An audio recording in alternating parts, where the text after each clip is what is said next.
महाराष्ट्र में हार के बाद उद्धव ठाकरे और संजय राउत सदमे में है। नतीजों से पहले संजय राउत बीजेपी को चैलेंज कर रहे थे और सत्ता में आने का सपना देख रहे थे, लेकिन रिजल्ट के बाद से ही संजय राउत हताश और परेशान है। हार के बाद उद्धव ठाकरे की पार्टी के नेता कुछ भी नहीं बोल पा रहे हैं। उद्धव ठाकरे कोप भवन में जा चुके हैं और संजय राउत झल्लाकर उल जलूल बयान दे रहे हैं, जिससे उनकी हिफाजत हो रही है। इस बार के विधानसभा चुनाव में बीजेपी ने ऐसा खेला किया जिसे उद्धव ठाकरे की पार्टी समझ ही नहीं पाई और अब उन्हें बात समझ में आ रही है कि वो कहां चूक गए। उद्धव ठाकरे जो हिंदुत्व की विचारधारा छोड़कर कांग्रेस के साथ तुष्टीकरण की राजनीति करने गए थे, वो अब महाराष्ट्र में अपना अस्तित्व बचाने के लिए संघर्ष कर रहे हैं। दर्शकों, आपने एक कहावत जरूर सुनी होगी कि खिसियानी बिल्ली खंबा नोचे। ऐसा ही हाल महाविकास अघाड़ी और खास तौर पर शिवसेना यूबीटी का है, जिसका राजनीतिक अस्तित्व वैचारिक समझौते की वजह से खतरे में आ गया है। अब सामना में उद्धव ठाकरे की शिवसेना यूबीटी की कुशित मानसिकता देखने को मिली है। क्या है खबर, बताते हैं आपको इस रिपोर्ट में।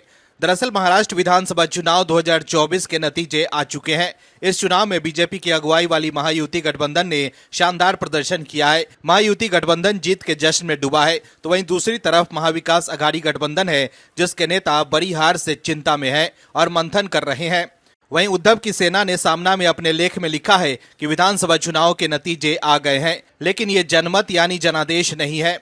बीजेपी प्रणीत महायुति को 233 सीटें मिल सकती है, इस पर कौन विश्वास करेगा। बेईमान शिंदे गुट 57 और नाजुक अजित पवार गुट ने 41 सीटें जीत ली। ये नतीजा विचलित करने वाला है। राज्य की सरकार के खिलाफ प्रचंड असंतोष उबल रहा था। महाराष्ट्र की जनता बीजेपी और उसके द्वारा पोषित गद्दारों के खिलाफ धधक रही थी।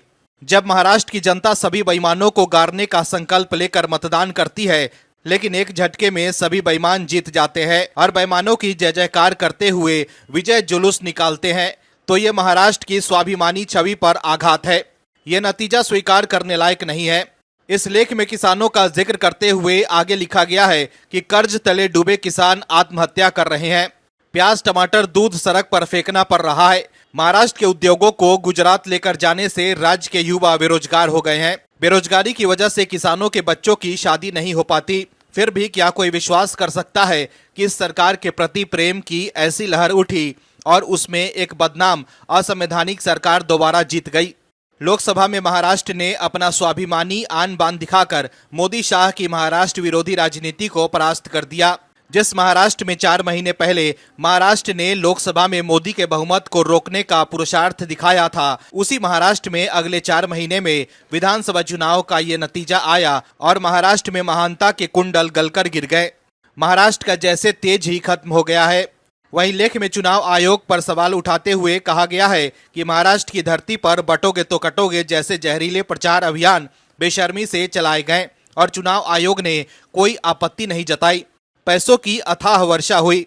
अब अगर पैसे के दम पर चुनाव लड़ना और जीतना है तो लोकतंत्र को ताला ही जड़ देना होगा और केवल अडानी की पार्टी ही चुनाव लड़ सकेगी। आम आदमी के बहुमूल्य मत को पैसे के वजन पर तौला गया और अब उसी के अनुरूप जीत की गूंज सुनाई देने लगी। वहीं सामना में यह भी लिखा गया है कि शरद पवार, उद्धव ठाकरे जैसे नेताओं ने महाराष्ट्र में अथक परिश्रम किया। किसानों, मजदूरों, युवाओं, महिलाओं ने उन्हें जबरदस्त प्रतिसाद दिया। फिर भी अगर कोई कहता है कि लाडली बहनों के 1500 रुपए के कारण ही महाविकास अघाड़ी की हार हुई है, तो ये सही नहीं है। महायुति नामक राक्षस आज महाराष्ट्र की एकता को कमजोर करके विजय का विकट हास्य कर रहा है।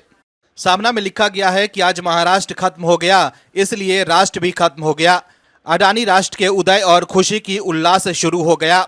ये खुशी जिनकी है उन्हें ही मुबारक।